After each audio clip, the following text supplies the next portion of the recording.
Seja bem-vindo ao CRA RJ Entrevista Especial 26º Encontro Brasileiro de Administração, que acontece entre os dias 6 e 8 de agosto no Centro de Convenções da Bolsa do Rio.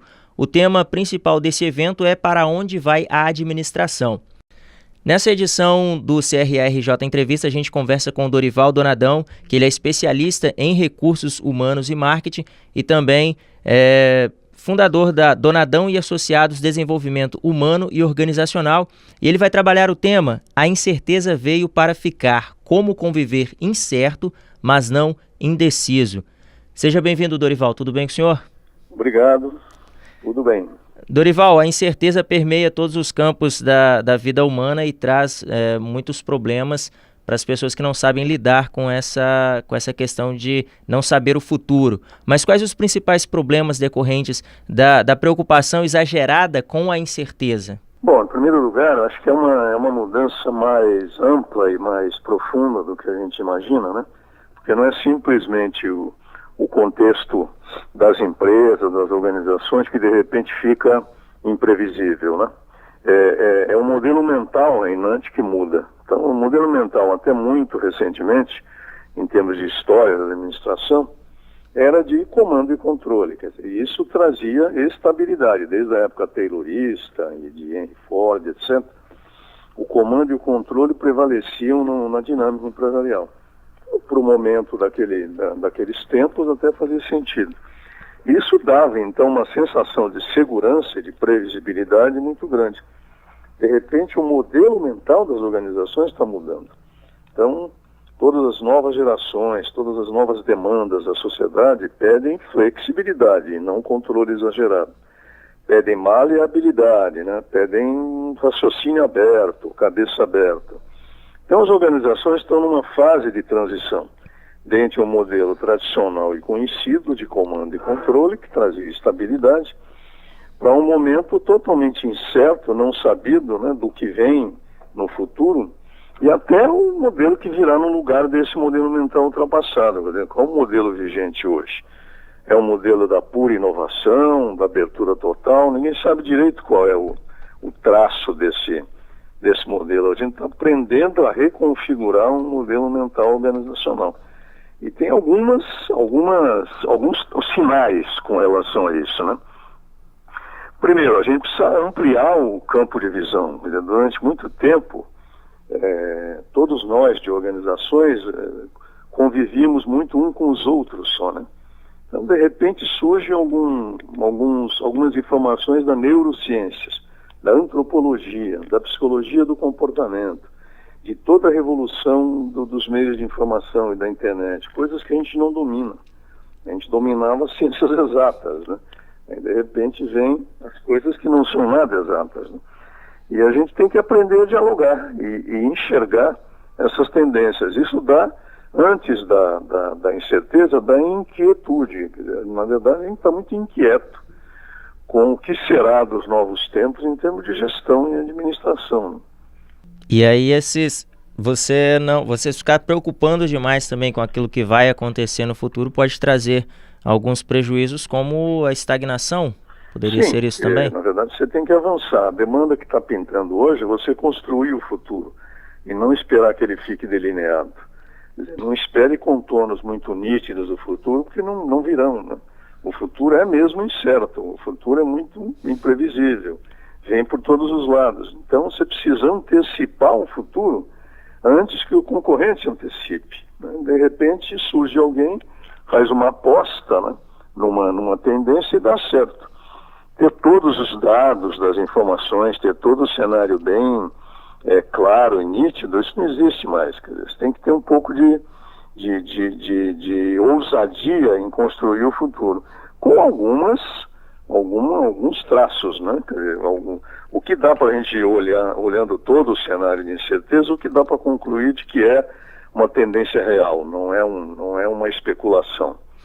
Toda essa robotização, mecanização da internet das coisas, o avanço da inteligência digital, tudo isso é fato, tá?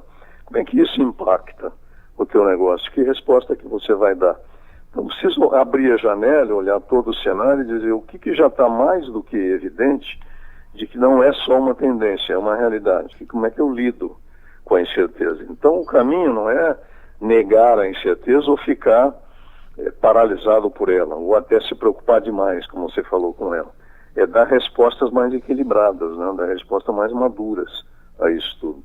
Não saber o futuro é uma coisa normal, mas assim, a pessoa negligenciar também todas as previsões ou todas essas discussões, como as que serão trabalhadas nesse 26º EMBRA, isso é inevitável, uma aceitação meio que suicida no que diz respeito ao mercado? Negligenciar é até impossível hoje, quer dizer, a não ser que você tenha um negócio muito bem sucedido, né, e muito bem protegido, que é cada vez mais difícil. Você não pode negligenciar as mudanças e negligenciar as incertezas, mas também não pode se exagerar nessa tendência a ponto de ficar paralisado, né, ou anestesiado. Você precisa enxergar na medida exata dos impactos que isso causa para o seu negócio. Quer dizer, o que eu posso antever em termos de ameaças para o meu negócio? E de que maneira os meus concorrentes, os novos entrantes, né, no mercado, estão reagindo a isso. É fazer essa leitura, né? E é uma leitura nova. A gente não estava acostumado a usar esses óculos, né? De avaliar, ter um ponto crítico, ter uma análise crítica do que está vindo. Isso geralmente vinha nos cenários escritos, nas revistas de negócio, e hoje não vem mais, vem muito mais pergunta do que resposta. Não adianta ir em busca de todas as perguntas, né? Porque não tem pouquíssimas respostas.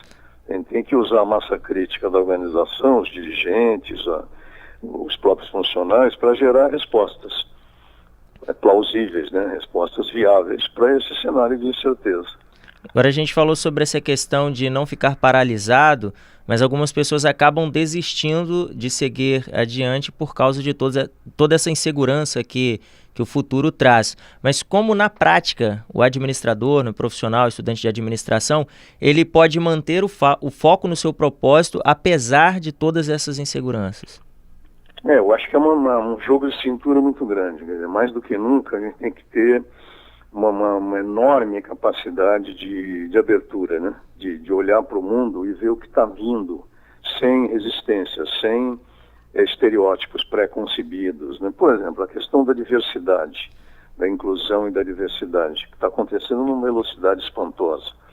Eu posso, dependendo do meu raciocínio, posso negar isso. Isso é simplesmente uma onda, é um ciclo, vai passar, mas não é assim. Quer dizer, a sociedade está mudando, está sendo mais tolerante, mais flexível e mais diversa. Então, só para pegar um exemplo, a questão da diversidade é um dado da realidade, não é mais uma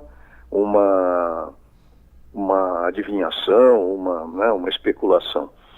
Eu tenho que trabalhar com esse olhar, quer dizer, sem pré-juízos, né, sem preconceitos, eu entender o que está acontecendo nesse mundo novo e tentar me adaptar a ele. Eu não posso me cercar de verdades definitivas, ao contrário, tem que buscar a cabeça nova, a cabeça aberta e aprender com isso, aprender com os jovens, por exemplo, né? Todas as novas gerações que estão vindo aí, que de alguma forma representam uma nova demanda de convivência, de entendimento. Então, flexibilidade, jogo de cintura, essas são as palavras de ordem, não? O senhor acredita que uma das formas de evitar, né, talvez entre aspas, o inevitável seria criar o futuro e não ser apenas um ser passivo diante do futuro? Criar o futuro até parece pretensioso, né? Como é que a gente vai criar o futuro com tantas contradições aí, com tantas coisas totalmente não previstas, de repente surgem, né? Quem poderia prever, por exemplo, um Trump no governo dos Estados Unidos? É muito difícil, há 3 anos, imaginar que isso ia acontecer. Quem iria imaginar a evolução da China num ritmo tão frenético, né? Então, criar o futuro não, mas pelo menos, de alguma forma, imaginar o futuro. Desenhar esse futuro e apostar em algumas probabilidades. Olha, é possível isso, é possível aquilo. Então, é um requisito para o dirigente, para o administrador, para o executivo, difícil, que não é uma tarefa fácil, não. Mas é preciso, por isso mesmo, é preciso ouvir mais as pessoas, né? Sair um pouco do nosso mundo, enfim, o nosso limite de compreensão e conversar com a sociedade, investigar, ler, ter curiosidade, para poder minimamente projetar um futuro viável. Não chegaria a dizer criar totalmente o futuro, mas pelo menos tentar o desenho de um futuro possível. E como a tecnologia aplicada à gestão das organizações podem diminuir os danos causados pelos fatos inesperados, né? A gente vê que, por exemplo, agora a Grécia tem enfrentado um incêndio onde as pessoas estão totalmente desesperadas e fora de controle, né? Estão pulando ao mar para poderem salvar suas vidas. É uma questão, é um problema social que atinge toda a Grécia e é um fato inesperado. E aí a gente entra até um pouco na questão de gestão pública, como os governos, os profissionais da administração podem utilizar tecnologias para minimizar esses danos causados por grandes fatos inesperados. A tecnologia tem dois lados, é uma moeda com dois lados, duas faces. Tem, por um lado, o ritmo do avanço da tecnologia que chega até a confundir a gente, né? A velocidade com que as coisas aparecem e que de repente viram um dado da realidade. Só um exemplo, a criptomoedas aí, que até bem pouquíssimo tempo a gente imaginava que fosse sim uma onda. Mas não é, cada vez mais está virando um dado da realidade. As fintechs, as startups, empresas pequenas da área de finanças, de seguros, enfim, de todas as áreas, né, que estão surgindo e se viabilizando. Tudo isso assusta num primeiro momento. São avanços tecnológicos que assustam. Por outro lado, esse conjunto de fatos novos tem que te ajudar a repensar o teu negócio, repensar a tua estratégia, repensar o teu pensamento. A tecnologia, de um lado, amedronta até pela velocidade com que ela traz informações novas, mas por outro ela pode te apoiar, pode te ajudar. Quer dizer, todas as informações hoje estão disponíveis, né? A missão do Google é mapear e disponibilizar toda a informação do mundo, e parece que ele consegue, né? Quer dizer, tudo que você não sabe, o Google sabe. Então, mas onde isso me ajuda? De que maneira eu posso fazer um bom uso disso? Outra vez, não vai ter solução mágica. Você vai poder buscar tecnologia, buscar informação, mas vai ter que processar para a tua realidade. Juntar a tua equipe, teus parceiros, teus sócios, enfim, consultores que possam te ajudar a fazer uma leitura correta dessa tendência. A tecnologia te ajuda. Você vai buscar informação e conhecimento, que hoje já é uma commodity, né? Conhecimento deixou de ser um diferencial, ela está disponível para quem saber usar.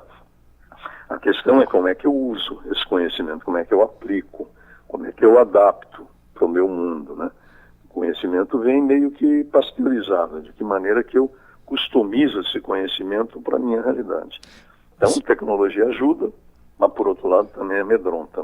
O senhor citou a questão do Google, né? Quem não sabe, quem quiser uma informação procura na empresa Google. E o Google é uma grande plataforma de compartilhamento de conhecimento, sim, né? Sim. E aí agora a gente tem esse 26º Encontro Brasileiro de Administração, que é um evento para compartilhar conhecimento. Exatamente. Qual a importância de o administrador, profissional da administração, estudantes participarem desse evento, nesse compartilhamento de informações? Olha, a primeira é dividir um pouco essa angústia, né? A gente está falando de coisas um pouco angustiantes até. Como é que a gente encara esse novo mundo, a 4ª Revolução Industrial, com tantas perguntas, né, e poucas respostas.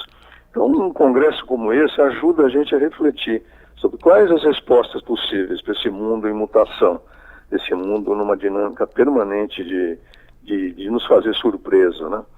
Então, dividir um pouco essa inquietação. E, por outro lado, dividir novos insights, novas sacadas, né? Novos olhares para esse mundo. Então, eu acho que é imperdível, né? Se eu poder contar com gente que está no mesmo contexto de trabalho e que está achando caminhos de contornar essa dificuldade, todo mundo de incerteza que está no Brasil hoje, toda a incerteza política que está muito premente, atual, né? Como é que a gente, de alguma forma, mantém serenidade, equilíbrio diante de um cenário tão perturbado, né? Tão diverso. Dorival Donadão, muito obrigado pela entrevista. Obrigado a você. A gente se vê no 26º Embro. Um abraço. E você que nos acompanha, muito obrigado pela audiência. Lembre-se de acessar o site embra2018.cra-rj.adm.br, fazer a sua inscrição e participar desse grande evento. Fique bem e até o próximo CRA-RJ Entrevista.